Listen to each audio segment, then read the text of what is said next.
Selamat pagi rekan-rekan yang dikasihi Tuhan Yesus Kristus. Selamat berjumpa kembali dengan pelajaran kita yang ke-10. Marilah kita bersama-sama berdoa sebelum kita akan belajar kembali berkenaan dengan tema kita sepanjang triwulan ini, bahwa Tuhanku penuh kasih dan setia. Mari kita berdoa dan mohon pertolongan Tuhan. Tuhan Yesus, kami menyerahkan seluruh pelajaran kami pada hari ini ke dalam tangan Tuhan dengan penuh pengucapan syukur dan terima kasih karena Tuhan menganugerahi kami dengan kesempatan untuk terus belajar dari sabda Tuhan. Tolonglah kami supaya kami dianugerahi Tuhan dengan hati yang terbuka, pikiran yang terbuka, sehingga kami sekalian dapat belajar dengan baik. Tuhan, tolonglah setelah kami belajar, kiranya ini akan memacu kami lebih kuat di dalam iman kami kepadamu dan pelayanan kami. Kami serahkan seluruh pelajaran kami dari awal sampai akhir ke dalam tangan kasih sayang-Mu, di dalam nama Tuhan kami, Yesus Kristus. Amin. Saudara sekalian yang dikasihi Tuhan Yesus Kristus, pada hari ini kita akan belajar bersama-sama berkenaan Tuhan melihat hati.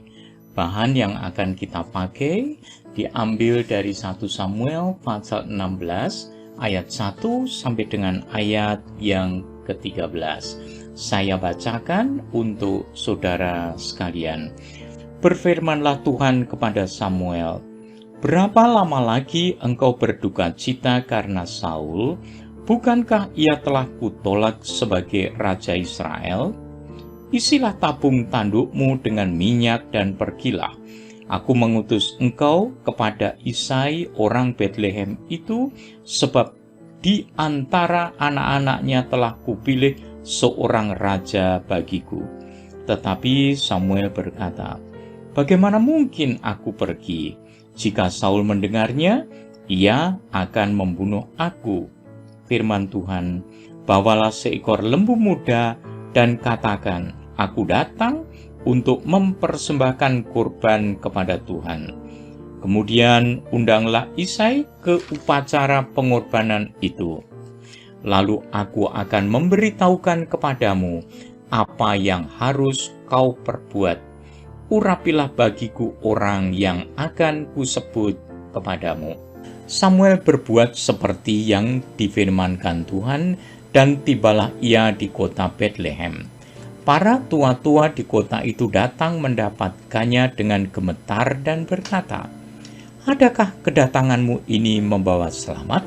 Jawabnya, "Ya benar, aku datang untuk mempersembahkan kurban kepada Tuhan.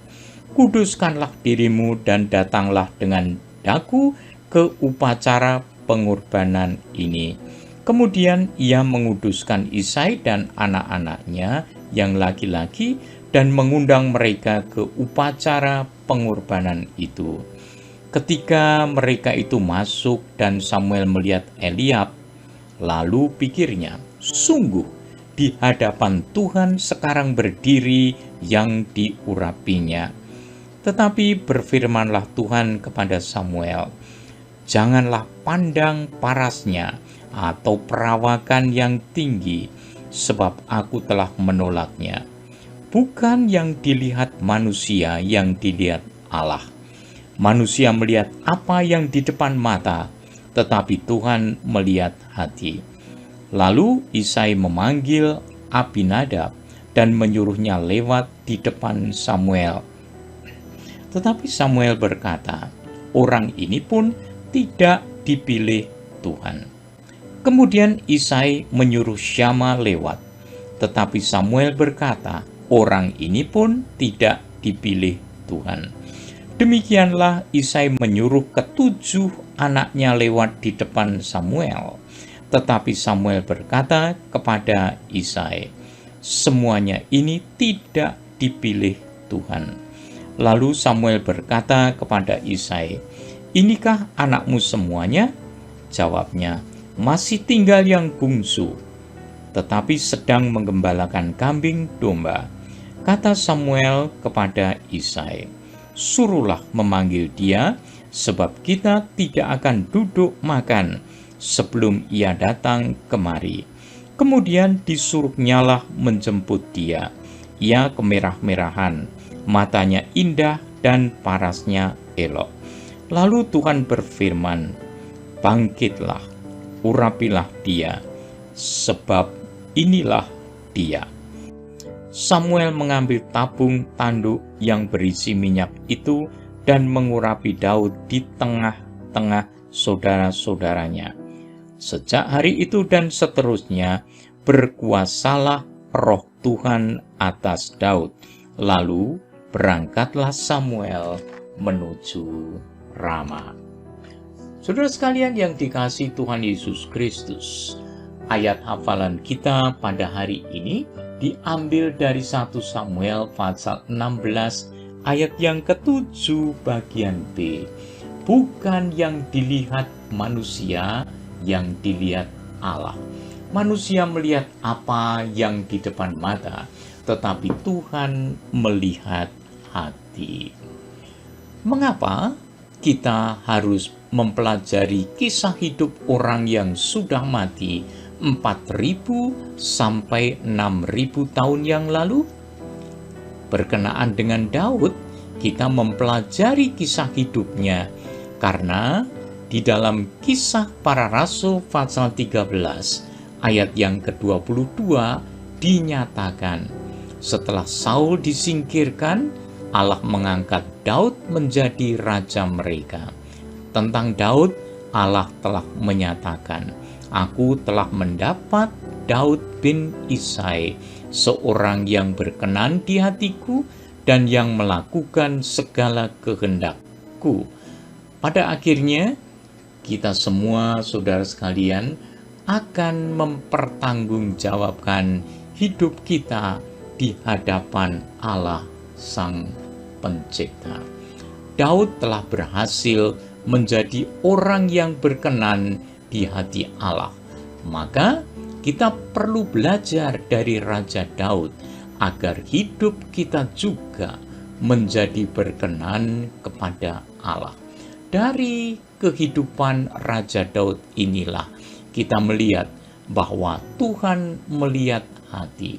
Yang menjadi pertanyaan adalah, hati seperti apakah yang Tuhan inginkan dari kehidupan kita? Yang pertama, kita belajar bahwa Tuhan menginginkan hati yang taat kepadanya. Alasan Tuhan menolak Saul sebagai raja Israel itu diungkapkan di dalam 1 Samuel pasal yang ke-15. Setelah diurapi sebagai raja, Saul mendapat perintah dari Tuhan untuk menumpas seluruh orang Amalek beserta dengan ternak mereka. Tercatat di dalam pasal ke-15 ayat yang ketiga. Namun Saul membiarkan hidup Agag, raja Amalek, dan membawa pulang hewan ternak yang baik. Itu tercatat di dalam pasal ke-15 ayat yang ke-9. Saul beralasan bahwa rakyat Israel menghendaki pelanggaran itu dan bahwa binatang-binatang itu akan dipersembahkan bagi Tuhan. Lalu Samuel menjelaskan bahwa Tuhan menginginkan hati yang memperhatikan suara Tuhan daripada kurban sembelian. Di dalam ayat 22 tercatat di sana, jawab Samuel, apakah Tuhan itu berkenan kepada kurban bakaran dan kurban sembelian sama seperti kepada mendengarkan suara Tuhan? Sesungguhnya mendengarkan lebih baik daripada kurban sembelihan, memperhatikan lebih baik daripada lemak domba-domba jantan. Sebab pendurhakaan adalah sama seperti dosa bertenung, dan kedegilan adalah sama seperti menyembah berhala dan terafim. Karena engkau telah menolak firman Tuhan, maka ia telah menolak engkau sebagai raja. Samuel memang memberikan penjelasan itu, bahwa Tuhan menginginkan hati yang memperhatikan suara Tuhan. Tuhan menginginkan hati yang taat kepada firman-Nya daripada kurban sembelihan atau daripada persembahan manusia. Yang kedua, kita belajar Tuhan menginginkan hati yang kudus baginya. Para tua-tua kota Bethlehem menyambut kedatangan Samuel untuk mempersembahkan kurban kepada Tuhan. Ia meminta mereka, orang-orang di Bethlehem itu, untuk menguduskan diri dan ikut terlibat dalam upacara pengorbanan tersebut. Keluarga Isai pun tidak terkecuali. Mereka diundang juga untuk ikut dalam upacara pengorbanan tersebut, sehingga Samuel menguduskan mereka semua. Itu tercatat di dalam pasal yang ke-16 ayat yang ke-5. Jawabnya, "Ya benar, aku datang untuk mempersembahkan kurban kepada Tuhan. Kuduskanlah dirimu dan datanglah dengan daku ke upacara pengorbanan ini."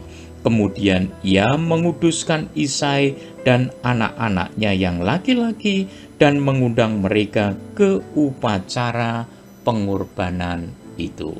Namun pada saat itu Daud tidak ikut bersama dengan mereka, karena Daud sedang menggembalakan kambing domba yang berada di padang. Saudara sekalian yang dikasihi Tuhan Yesus Kristus, Tuhan memang menginginkan hati yang kudus baginya.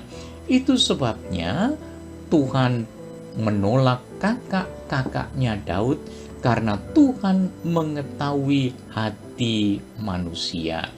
Tuhan mengetahui hati Daud yang siap dan kudus untuk Tuhan, sehingga Tuhan berfirman kepada Samuel, "Bangkitlah, urapilah dia, sebab inilah dia." Mungkin Samuel terkejut, orang yang tidak mereka perhitungkan, justru dialah yang dipilih oleh Tuhan. Saudara sekalian, kita tahu bahwa Tuhan melihat hati, yaitu hati yang kudus, yang siap Ia gunakan bagi pekerjaannya. Pelajaran kita yang ketiga, Tuhan menginginkan hati yang lebih baik daripada penampilan fisik. Samuel yang tahu kegagalan Saul masih saja melihat orang berdasarkan fisiknya. Ia mengira Eliab yang dipilih Tuhan. Namun Tuhan mengingatkan Samuel, "Janganlah pandang parasnya atau perawakannya yang tinggi, sebab aku telah menolaknya." Dalam hal ini Tuhan memberikan pelajaran kepada Samuel untuk melihat hati. Di dalam 1 Samuel pasal yang ke-17 ayat yang ke-28, kita mendapati bahwa Eliab suka mengkritik iri hati terhadap kehebatan orang lain dan memiliki pikiran yang negatif. Sayang, hatinya tidak seindah perawakannya. Kita melihat di sini bahwa ada sikap Eliab yang tidak cocok dengan panggilan Tuhan. Sayang, memang hatinya tidak seindah perawakannya. Mungkin saja kita memiliki cacat secara fisik karena sesuatu yang di luar kendali kita. Namun, kita dapat mengendalikan diri untuk memiliki hati yang diinginkan Tuhan, melampaui keberadaan jasmani kita tersebut. Kita dapat mengendalikan diri untuk selalu memiliki hati yang berkenan kepada Tuhan. Ingatlah bahwa Tuhan selalu melihat hati dan bukan melihat kondisi jasmani kita. Saudara sekalian yang dikasihi Tuhan Yesus Kristus, pelajaran kita yang keempat pada hari ini, kita belajar bahwa Tuhan menginginkan hati yang bertanggung jawab. Kita belajar setelah Samuel memastikan bahwa semua anak Isai sudah menghadap dia, dan karena tidak ada seorang pun yang dipilih Tuhan, ia bertanya kepada Isai, masih adakah anaknya yang lain? Isai menjawab bahwa masih tinggal yang bungsu yang sedang menggembalakan kambing domba. Memang dalam hal ini bisa kelihatan, nampaknya Daud dianggap bukan siapa-siapa. Daud tidak pernah diperhitungkan, sehingga tidak dilibatkan dari awal. Daud pun melakukan pekerjaan yang biasa-biasa saja, bahkan pekerjaan yang cenderung rendah, yaitu menjaga kambing dan domba. Disinilah kita belajar bahwa Daud adalah seorang yang rendah hati dan bertanggung jawab untuk melakukan perkara yang kecil itu dengan setia. Setelah diurapi sebagai raja, ia kembali menjaga ternak tersebut. Pasal yang ke-16 ayat yang ke-19. Kemudian Saul mengirim suruhan kepada Isai dengan pesan, "Suruhlah kepadaku anakmu Daud yang ada pada kambing domba itu." Berarti bahwa sesudah diurapi oleh Tuhan, ia kembali menjadi penggembala domba. Ia menunggu sampai waktunya Tuhan. Ia dipanggil untuk bermain musik di hadapan raja. Setelah selesai, ia pun pulang menggembalakan kambing dombanya. Daud bahkan bertaruh nyawa untuk melindungi ternaknya. Itu tertulis di dalam pasal 17 ayat 34 sampai dengan ayat yang ke-37. Tetapi Daud berkata kepada Saul, "Hambamu ini biasa menggembalakan kambing domba ayahnya. Apabila datang singa atau beruang yang menerkam seekor domba dari kawanannya, maka aku mengejarnya, menghajarnya, dan melepaskan domba itu dari mulutnya. Kemudian apabila ia berdiri menyerang aku, maka aku menangkap janggutnya, lalu menghajarnya dan membunuhnya. Baik singa maupun beruang telah dihajar oleh hambamu ini." Luar biasa, dia sebagai seorang yang sangat bertanggung jawab. Dia rela bertaruh nyawa untuk melindungi ternak-ternaknya. Isai melihat Daud sebagai anak bungsu dan Samuel melihat Daud sebagai anak yang kemerah-merahan. Namun Tuhan melihat Daud sebagai Raja Israel karena hati Daud yang penuh dengan tanggung jawab.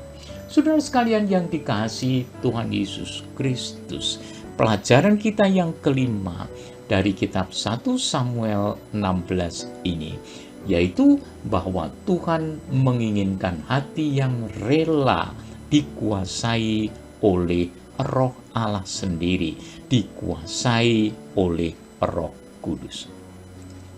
Pengalaman Daud dengan Allah terjadi sebelum ia diurapi. Ia mengalami perlindungan Tuhan saat berhadapan dengan binatang-binatang buas pada saat ia menggembalakan domba-dombanya.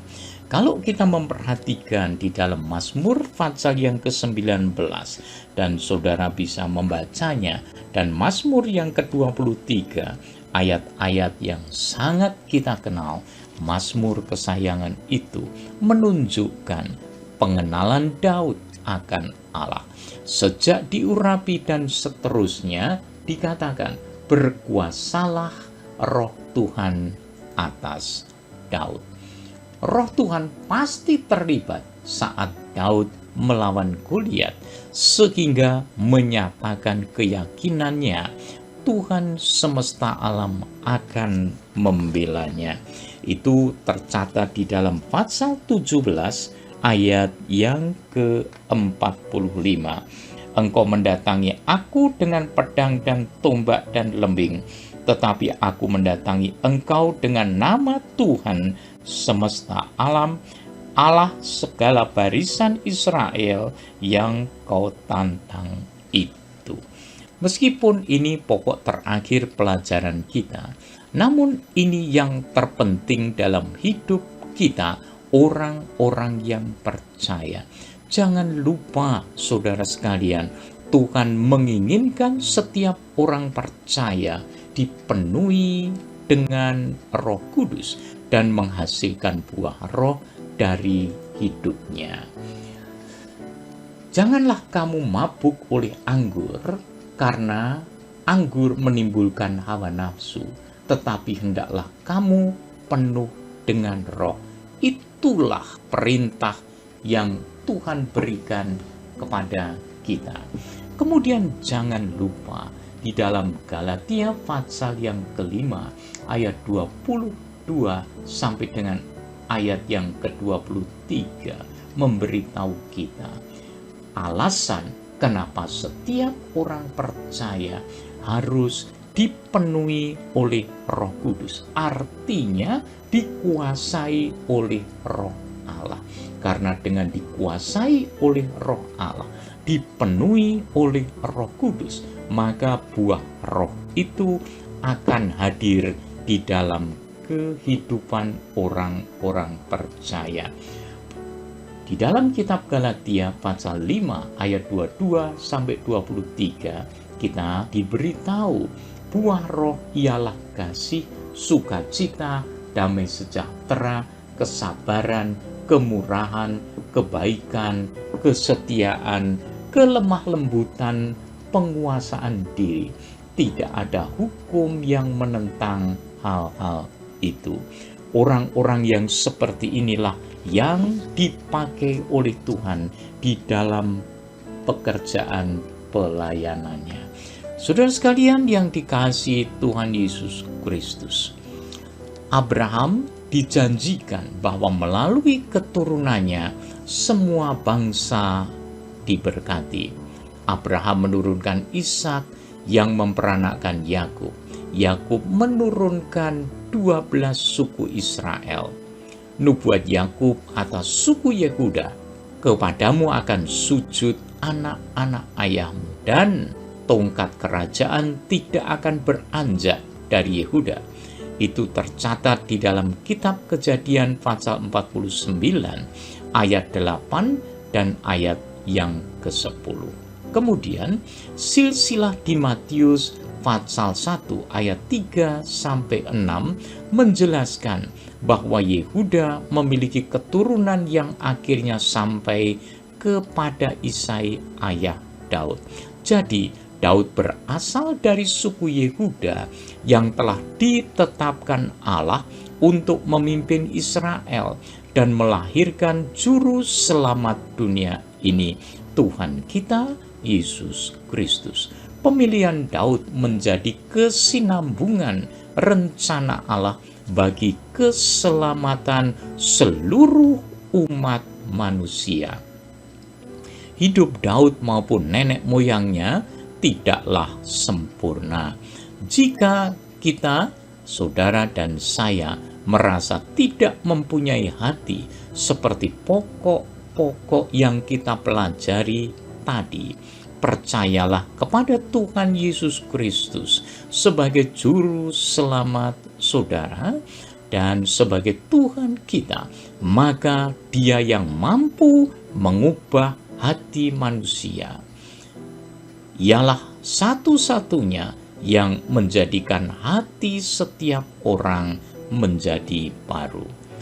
Selanjutnya, marilah kita bekerja sama dengan Roh Kudus agar hati kita selalu terjaga sesuai dengan kehendak-Nya. Seperti tertulis di dalam kitab Amsal pasal keempat, ayat yang ke-23. Jagalah hatimu dengan segala kewaspadaan, karena dari situlah terpancar kehidupan. Terima kasih saudara sekalian yang dikasihi Tuhan Yesus Kristus. Kiranya pelajaran kita hari ini membuka pikiran dan hati kita untuk senantiasa bersandar, berserah kepada Dia yang mengasihi kita. Kiranya damai sejahtera Tuhan bersama-sama dengan kita sekalian, dan selamat melayani Tuhan. Amin. Tuhan Yesus, terima kasih untuk hari ini atas pelajaran yang boleh kami pelajari bersama-sama.